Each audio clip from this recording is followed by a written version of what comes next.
Saya Dedra Akbar, NIM saya 231101090. Saya Muhammad Belaji dengan NIM 231101092. Dan saya Muhammad Aziz dengan NIM 231101072. Kita dari kampus Nahdlatul Ulama Sunan Giri yang biasa disebut UNU Giri, dari Fakultas Sains dan Teknologi, dan juga prodi kita adalah Teknik Informatika.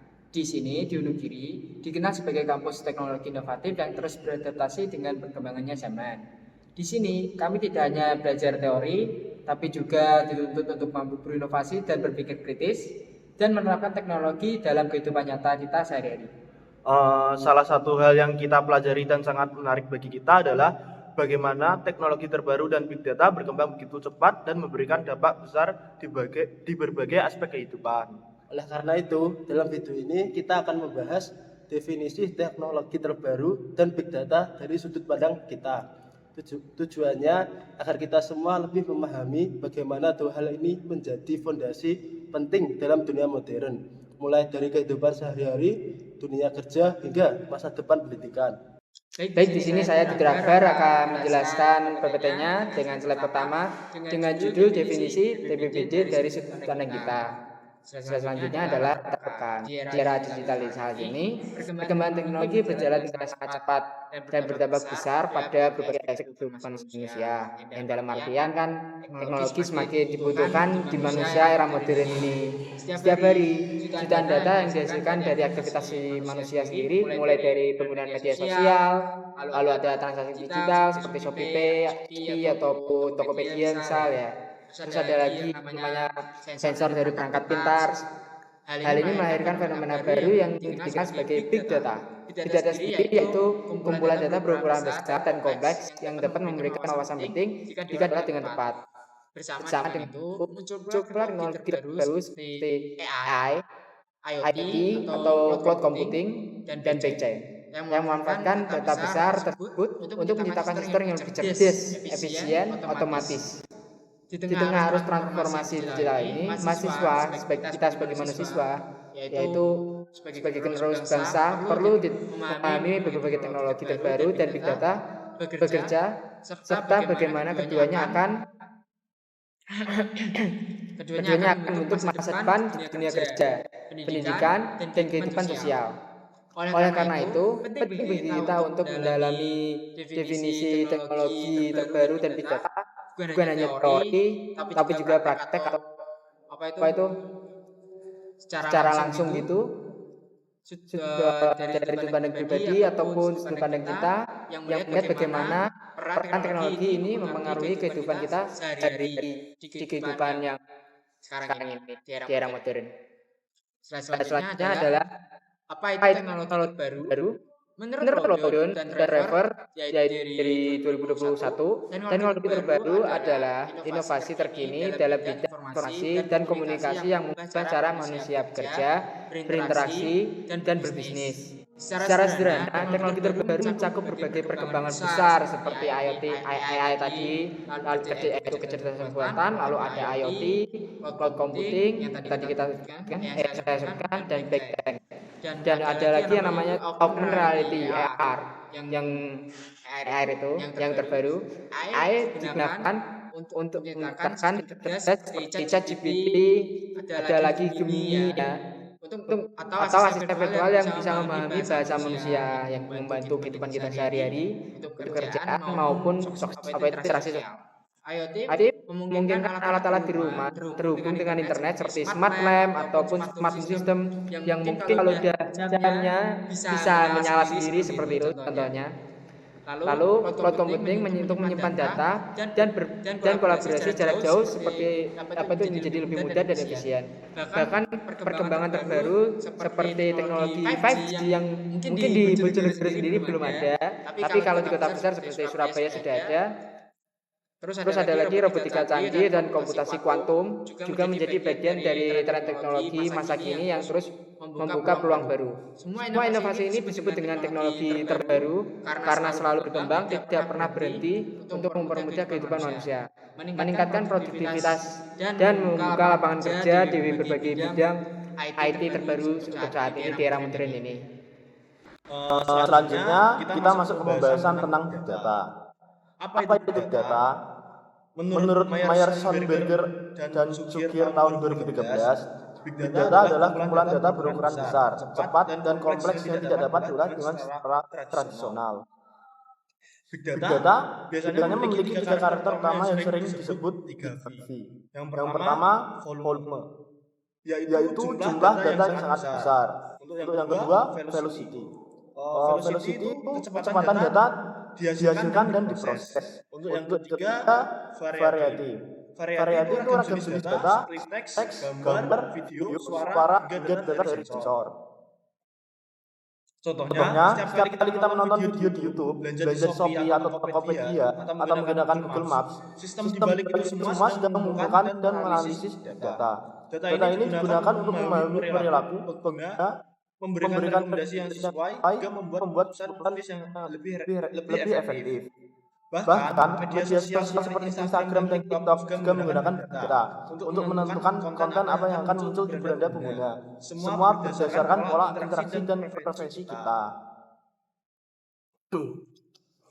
Selanjutnya saya akan menjelaskan tentang hubungan teknologi terbaru dan big data. Teknologi terbaru sendiri big data saling berkaitan erat, bahkan bisa dibilang saling membutuhkan. Contohnya, perangkat IoT seperti smartwatch atau smartband mengumpulkan data detak jantung, langkah kaki, dan pola tidur pengguna. Data ini kemudian diproses menggunakan data analitik untuk memberikan rekomendasi kesehatan yang lebih akurat. Begitu juga dengan AI. Tanpa adanya big data, AI tidak akan bisa belajar, menganalisis, atau membuat prediksi dengan tepat. Jadi bisa diibaratkan teknologi terbaru adalah mesin pemrosesannya, sedangkan big data adalah bahan bakarnya.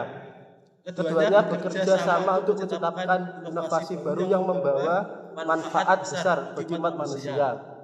Slide selanjutnya adalah penerapan di dunia nyata, seperti industri Tesla menggunakan AI dan big data untuk mobil otonom.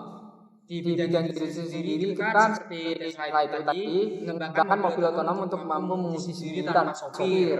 Setiap detik mobil Tesla mengumpulkan jutaan data sensor untuk meningkatkan keamanan dan kenyamanan kendaraan.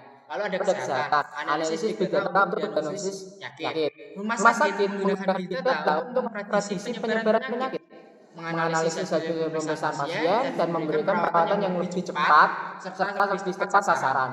Lalu ada yang ketiga, pendidikan, sistem pembelajaran adaptif berbasis data. Seperti kampus dan lembaga pendidikan, ini menggunakan AI, analitik data untuk memahami kebutuhan belajar mahasiswa. Contohnya sistem e-learning bisa mendeteksi siapa yang kesulitan memahami materi, lalu memberikan rekomendasi belajar secara otomatis. Lalu ada yang pemerintahan, kebijakan berbasis data smart cities. Walaupun di negara belum termasuk yang seperti di kota-kota besar, sini sudah termasuk cukup maju untuk disebut sebagai smart city. Pemerintahan menggunakan big data seperti lalu lintas untuk menangkap pelanggar yang seperti menerobos lampu lalu lintas, lalu ada kecelakaan langsung menangkap platnya gitu semisal. Untuk mengelola bantuan sosial dan menyusun kebijakan berbasis data nyata, bukan sekedar asumsi. Semua ini menunjuk bahwa teknologi terbaru dan big data bukan lagi hal futuristik. Keduanya sudah menjadi bagian tak terpisahkan dari kehidupan kita yang di era modern ini. Untuk selanjutnya saya akan membacakan slide berikutnya. Untuk pandangan pribadi, menurut kita, kelompok kita, teknologi terbaru dan data akan masa depan pekerjaan, pendidikan, dan kehidupan sosial. Maksud dari ini adalah teknologi terbaru dan data adalah dua elemen utama yang akan membentuk masa depan manusia. Di dunia kerja, orang yang mampu memahami dan memanfaatkan data akan jauh lebih unggul. Profesi seperti data analis, AI engineer, cybersecurity spesialis, dan cloud arsitek akan semakin dibutuhkan di era digital ini. Di dunia pendidikan, big data dapat membantu menciptakan sistem pembelajaran yang lebih personal dan adaptif. Mahasiswa dapat belajar sesuai minat, kemampuan, dan gaya belajar mereka masing-masing. Namun, di sisi lain, kita juga harus memperhatikan privasi data dan etika digital. Kita harus bijak dalam membagikan informasi pribadi dan memahami risiko penyalahgunaan data.